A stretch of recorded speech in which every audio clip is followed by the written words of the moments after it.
زاده سوید قشاق شگناوی نویه خوانی ایتر بیده سیراسیما عزیز پروانه نویه ای وقت ایوب جون در بین هر دوشون یک دو خوب که یک تلویزیونی پلوسکی خداوند به اقبال تا نکنه والله اکبر سلام کنید میدان بگروید بیو سلامت باشه هر گوشتی ما گوشتین میشوه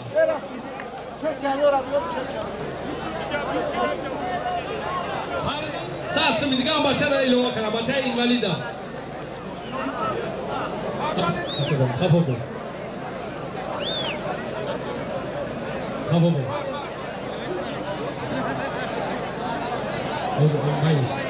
درم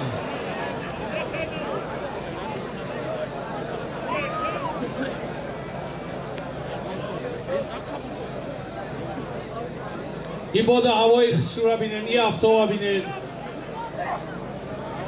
همه امی برای شما دعا کنید که این میدان ما خوش رو بگذاره آورده ماندن میگیرید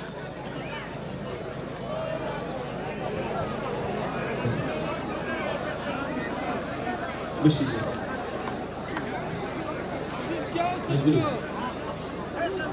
بحریدی پالون ای نویه رودکی نویه رودکی به همگان معلوم است بهترین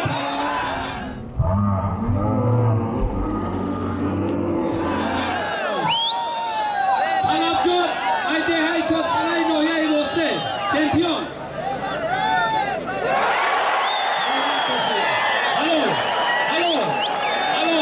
هلو چی آدم تو هم؟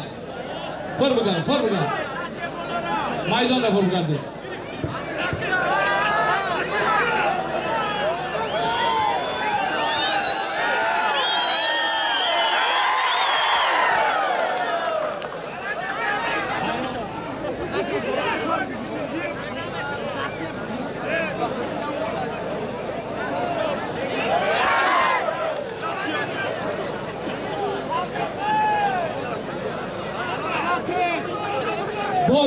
باد و هوای دوستگیری است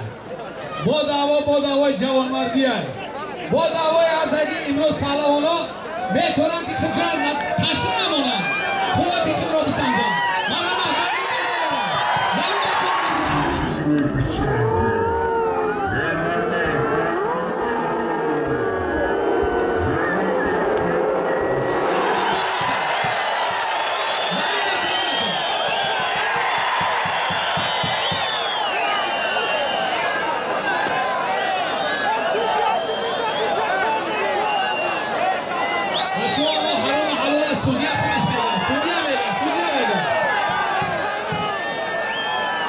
شریف جان فرزندی خیرالله پالوان گوشتین گرفته با خلط سفید اهمیت بده